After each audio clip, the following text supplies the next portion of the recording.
नमस्ते dear students. बहुत बहुत स्वागत है आपका पीटी एजुकेशन चैनल पे। मैं हूं गौरव चोपड़ा और आज मैं आपके लिए लेकर आ गया हूं एक और शानदार वीकली बिजनेस अपडेट्स का सेशन। तो दुनिया की कंपनीज के अपडेट्स एंड डेवलपमेंट्स क्या क्या निकल के आ रहे हैं, तरह तरह के strategic partnerships, mergers and acquisitions and इसके डायनेमिक्स कैसे पैन आउट हो रहे स्पेशली कोविड के टाइम में, is something which we are going to be talking about in this session. Also, we'll try to cover some basic economic indicators and latest figures for various economies. It's going to be a great value addition for you is what definitely I believe in. तो आते आते इस session को आप like कर दीजिए, share कर दीजिए और कमेंट भी कर दीजिए और बने रहिए मेरे साथ इस वीडियो के एंड तक। तो चलिए आगे बढ़ते हैं। तो सबसे पहला अपडेट यहाँ पे S&P global and IHS market को निकल के आ रहा है। तो S&P ग्लोबल ने हाल ही में IHS मार्केट को खरीदने का अनाउंसमेंट किया है, करीब $44 बिलियन तक के प्राइस पे। इसका बेसिक पर्पस यही है कि S&P ग्लोबल अपने आप को एक global data and information power house बनाना चाहता है। Essentially it is driven by the need to offer services ranging from data provisioning to trading. तो जैसे कि आप जानते हो कि स्टैंडर्ड्स एंड पुअर्स पहले से ही ट्रेडिंग और इन सब सर्विसेज में रह चुका है, वो अभी डेटा प्रोविजनिंग और ये डेटा इंफॉर्मेशन की स्ट्रीम में अपने आप को मार्केट लीडर बनाना चाहता है। आज की तारीख में ब्लूमबर्ग इस चीज का मार्केट लीडर है and S&P is trying to compete with Bloomberg. अब ये deal S&P global share holders को almost 68% of the combined company का शेयर देने वाली है। अगर हम कंपनी के प्लान्स की बात करें तो कंपनी का एनुअल रेवेन्यू, जो एक्सपेक्टेड एनुअल रेवेन्यू है, वो $11.6 बिलियन तक का जनरेट करने का है। Also the company plans to generate 480 million of cost savings, annual cost savings. और यही कॉस्ट सेविंग्स वो लोग री इन्वेस्ट करने वाले ताकि और टेक्नोलॉजी अच्छी आ सके और इम्प्रूवमेंट आ सके टेक्नोलॉजी को। एंड इसके अलावा वो लोग टेक्नोलॉजी में $1 बिलियन तक का पैसा इसमें इन्वेस्ट करने वाले हैं। अगर हम क्रॉस सेलिंग अपॉर्चुनिटीज के बारे में बात करें तो S&P ग्लोबल ने $350 मिलियन तक का रेवेन्यू जनरेट करने का प्लान किया हुआ है। अब अगर ये दोनों कंपनीज मिल जाते हैं तो इनका कंबाइंड मार्केट वैल्यू करीब $82 बिलियन तक का होने वाला है and this deal is essentially the largest deal of 2020। इसके पहले जो बहुत बड़ी डील्स हुई थी वो लंदन स्टॉक एक्सचेंज और रेफिनेटिव के बीच में हुई थी, जहां पे LSE ने रेफिनेटिव को खरीद लिया था करीब $27 बिलियन पे, याद है। एंड उसके बाद एक और $11 बिलियन की डील हुई थी। न्यूयॉर्क स्टॉक एक्सचेंज का जो ओनर है, इंटरकॉन्टिनेंटल एक्सचेंज, उसने एली मे को $11 बिलियन में खरीदा। एली मे क्या है? यूएस मॉर्गेज डेटा प्रोवाइडर है। तो S&P भी अभी ये रेस में भी आ चुका है and it has been exploring data business since SNL Financial for $2.2 billion in 2015. अगला अपडेट यूनिवर्सल म्यूजिक ग्रुप को निकल के आ रहा है। तो यूनिवर्सल म्यूजिक ग्रुप ने हाल ही में बॉब डिलन के एंटायर कैटलॉग खरीद लिया है। अब बेसिकली यूनिवर्सल म्यूजिक ग्रुप गानों को भी एक फाइनेंशियल एसेट के तौर पे देख रहा है ताकि उससे रॉयल्टीज जनरेट हो, है ना। एंड एक्सपर्ट्स का मानना है कि ये कैटलॉग यूनिवर्सल म्यूजिक ग्रुप को करीब $300 मिलियन तक का पड़ गया होगा, which means it is basically reflecting its confidence that songs can actually generate a healthy return. अब म्यूजिक रॉयल्टीज बहुत कॉम्प्लिकेटेड बिजनेस है। When a song is actually recorded, copyrights are created both for the composition of the song, यानी जब song बनता है, and the recording itself, यानी जब song record किया जाता है। Each of those rights is in turn split into mechanical rights, performance rights and synchronization rights. तो ये तीन मेजर राइट्स होते हैं। मैकेनिकल राइट्स क्या होता है? These are generated when a song is sold in a physical format or actually streamed online. Performance rights क्या होता है? When it is played on the radio or live at a concert. And synchronization rights when it appears in a film, television program or a video game. तो इससे भी company royalties generate कर सकती है। Essentially universal music group अभी गानों को भी एक फाइनेंशियल एसेट्स देख रहे हैं, which might turn out to be a passive income for the company, right. अगला अपडेट यहाँ पे जूम को निकल के आ रहा है। तो जूम, जैसे कि आपको पता ही है कि रिमोट वर्किंग की वजह से इसके रेवेन्यूज बहुत बढ़ गए। इनफैक्ट 367% से बढ़ चुके हैं अगर हम लेटेस्ट क्वार्टर की बात करें on on year basis. And इसका टोटल रेवेन्यू लेटेस्ट क्वार्टर में $777 मिलियन तक का निकल के आ रहा है। बट अगर हम शेयर प्राइस की बात करें तो जूम का हाल ही में शेयर प्राइस बहुत गंदी तरह से हिट कर गया था, क्योंकि वैक्सीन की न्यूज आ गई थी, यानी वैक्सीन की अवेलेबिलिटी की न्यूज आ गई थी। एंड इसके चलते जूम के स्टॉक को भारी धक्का खाना पड़ा। इसका मेजर कारण ऑफ कोर्स ये निकल के आ रहा है कि अगर वैक्सीन निकल रही है तो लोग सोशलाइज करने वाले, एंड अगर सोशलाइजिंग होने वाली है तो ऐसे वीडियो टेली प्लेटफॉर्म्स की जरूरत शायद लोगों को ज्यादा यूज ना हो। अगला अपडेट एयरबीएनबी को निकल के आ रहा है।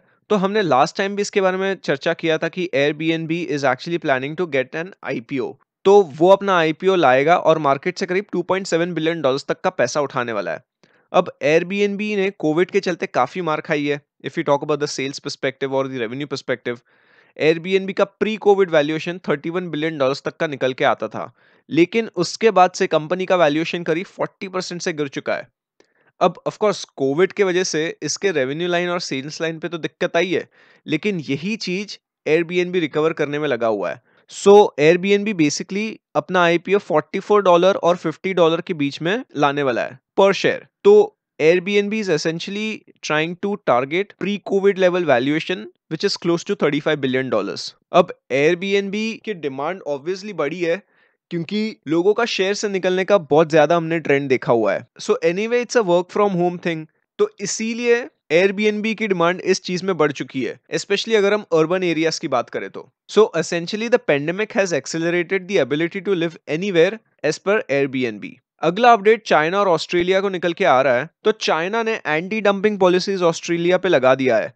एंटी डंपिंग मतलब इंपोर्ट्स पे टैक्स लगा देना। तो चाइनीज कंज्यूमर्स को ऑस्ट्रेलियन वाइन महंगी पड़ने वाली है। चाइना ने ये पॉलिसीज ऑस्ट्रेलिया के वाइन एक्सपोर्टिंग कंपनीज पे लगा दी है, विच इज बिटवीन 107% एंड 212%, ताकि वो अपने डोमेस्टिक कंपनीज को प्रोटेक्ट करे। अब ऐसा चाइनीज ऑफिशियल्स का कहना है। ये पिछले बार भी उन्होंने वैसा ही किया था और अभी भी ये लोग वैसे ही कह रहे हैं। अब ऑस्ट्रेलिया ने तो खैर खुले तौर पर चाइना की बहुत निंदा की है, उसके पॉलिसीज की बहुत जोरों शोरों से कंडेम किया है। ये एक तरीका है शायद रिटेलिएशन का कि चाइनीज गवर्नमेंट ने ऑस्ट्रेलियन वाइन पे बहुत मोटा चौड़ा टैक्स लगा दिया है, टैरिफ लगा दिया है।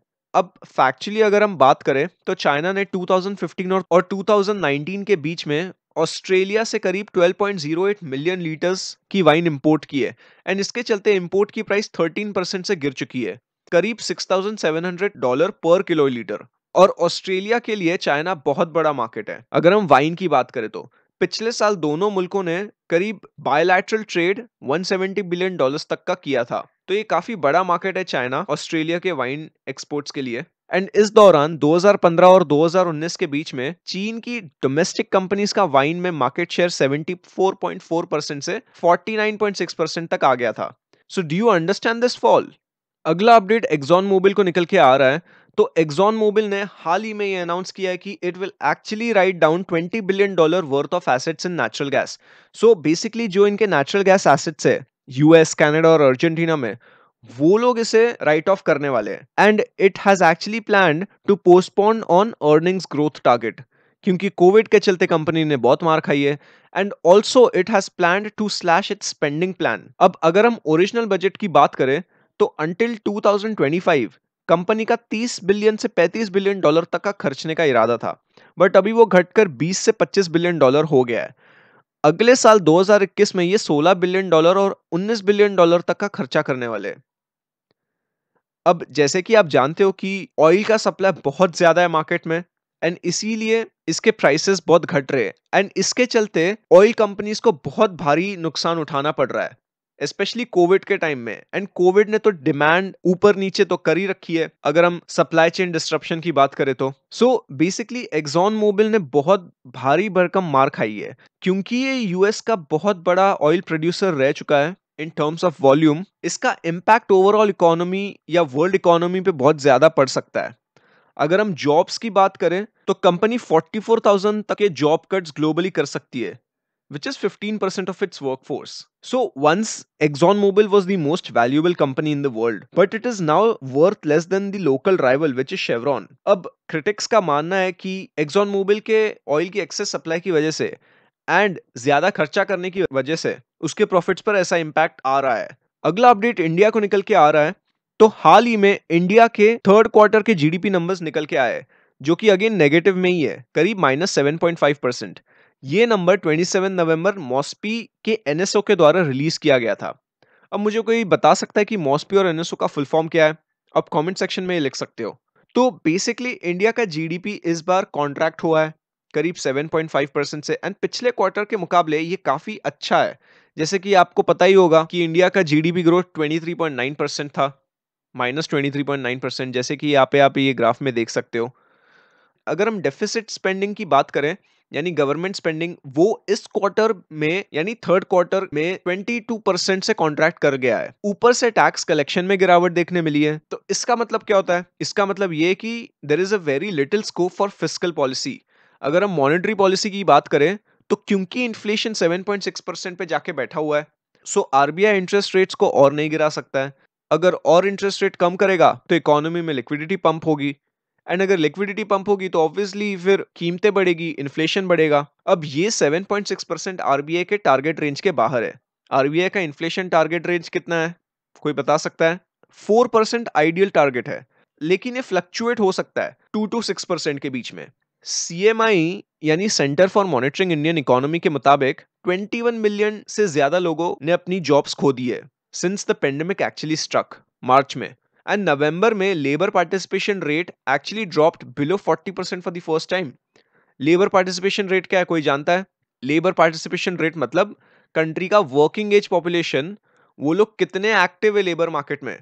अब इसमें कईयों की जॉब्स होगी और बाकियों की जॉब्स नहीं होगी, यानी वो लोग जो एक्चुअली जॉब ढूंढ रहे, वो लोग नहीं जो जॉब है नहीं और ढूंढ भी नहीं रही है, they are not considered in the labour participation force. तो इनमें पार्टिसिपेशन रेट 40% से गिर चुका है। इमेजिन, अगर हम स्टॉक मार्केट की बात करें, तो वो तो अलग ही डायरेक्शन में जा रहा है। स्टॉक मार्केट अपने सबसे उच्चतम स्तर पर है, करीब 72% पर, सिंस मार्च 23, जिस दिन लॉकडाउन अनाउंस हुआ था इंडिया में।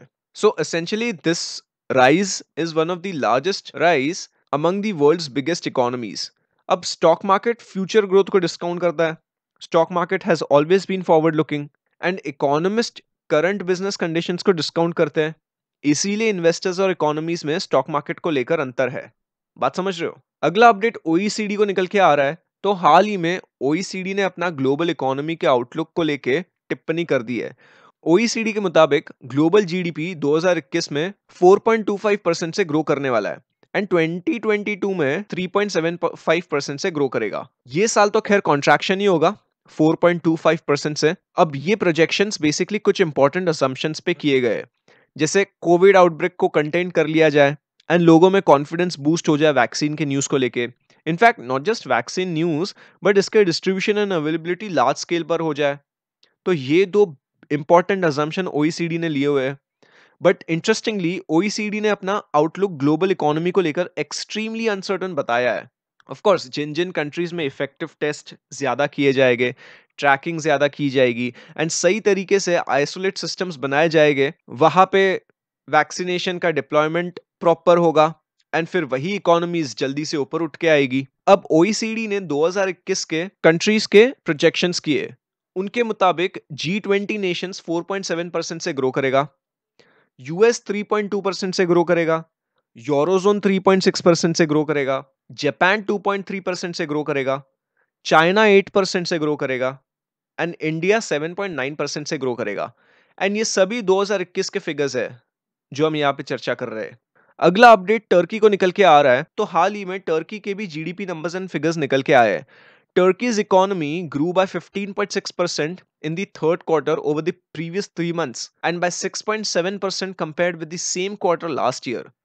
तो कहने का मतलब है कि टर्की का जो जीडीपी नंबर है वो 6.7% निकल के आया है in the latest quarter. Turkey की इकोनॉमी टोटल $736 बिलियन की है। इंडिया की कितनी है कोई मुझे बता सकता है कमेंट सेक्शन में। So well, Turkey's economy $736 billion, and इसने G20 Nations including China in सभी से अच्छा परफॉर्म किया है, विच इज रिमार्केबल। इसके 3 मेजर कारण निकल के आ रहे हैं। Interest rates cuts, fiscal spending हुई है, एंड गवर्नमेंट की तरफ से जो क्रेडिट पुश मिला है इकोनॉमी को, उसने ये क्वार्टर की ग्रोथ को संभाल लिया है। Like government actually pushed banks to ramp up lending. Loan growth remained robust throughout the summer, but it actually slowed towards the end of third quarter. Turkey के exports on an annual basis 22% से contract किए हैं। अब ये पिछले quarter से तो अच्छे ही है। पिछले क्वार्टर में एक्सपोर्ट्स करीब 36% से कॉन्ट्रैक्ट किए थे। अगर हम इंपोर्ट्स की बात करें तो इंपोर्ट्स एक्चुअली रोज बाय 16%। ये पिछले क्वार्टर में 8% का कॉन्ट्रैक्शन निकल के आया था। ग्लोबल फिक्स्ड कैपिटल फॉर्मेशन यानी business investments on an annual basis 23% से बढ़े। तो जैसे कि आप यहाँ पे ये चार्ट में देख सकते हो, इन सभी मुल्कों में से टर्की के लेटेस्ट जीडीपी फिगर्स काफी अच्छे निकल के आते हैं। Mexico is at -8.6%, India is -7.5%, जो कि अभी हमने पिछले स्लाइड्स में बात किया। Eurozone is -4.4%, Russia is at -3.6%, Indonesia is at -3.5%, South Korea is at -1.3%, China is at +4.9% and यहाँ पे ये है टर्की जो कि 6.7% पे बैठा हुआ है। अगला अपडेट एचपी को निकल के आ रहा है। तो हेलेट पैकर्ड एंटरप्राइज जो कि कंप्यूटर सर्वर्स और आईटी रिलेटेड सर्विसेज प्रोवाइड करता है, उसने अपना हेडक्वार्टर शिफ्ट करने का निर्णय कर लिया है। सो बेसिकली पहले ये सिलिकॉन वैली में था जो वेस्ट कोस्ट कैलिफोर्निया में पड़ता है, एंड अभी ये ह्यूस्टन नामक के शहर में जो टेक्सास में पड़ता है वहां पे शिफ्ट होने का इरादा बना लिया है। 2015 में कंपनी अपने पीसी और प्रिंटर बिजनेस से अलग हो गई थी जो कि हेवलेट पैकर्ड था। अब क्योंकि कैलिफोर्निया का high standard of living, high living cost and uncontrol traffic की वजह से कंपनी टेक्सास में शिफ्ट होने वाली है। तो ये इसका शिफ्टिंग का यही एक मेजर कारण निकल के आ रहा है। वेल, आज के लिए बस इतना ही रखते हैं। होप आपको ये सेशन यूजफुल रहा होगा। कौन सा अपडेट, कौन सा न्यूज आपको इंटरेस्टिंग लगा मुझे कमेंट सेक्शन में बताओ। So if you like this video, make sure you hit that like button, share this video with your like minded friends, colleagues, और अगर आपका कोई सवाल या सुझाव हो तो उसे कमेंट सेक्शन में जरूर बताइए। We now come to an end to this session. Here are some useful resources for you from PD family. Make use of these. उम्मीद करता हूं ये सेशन आपको पसंद आया होगा। नमस्ते, जय हिंद।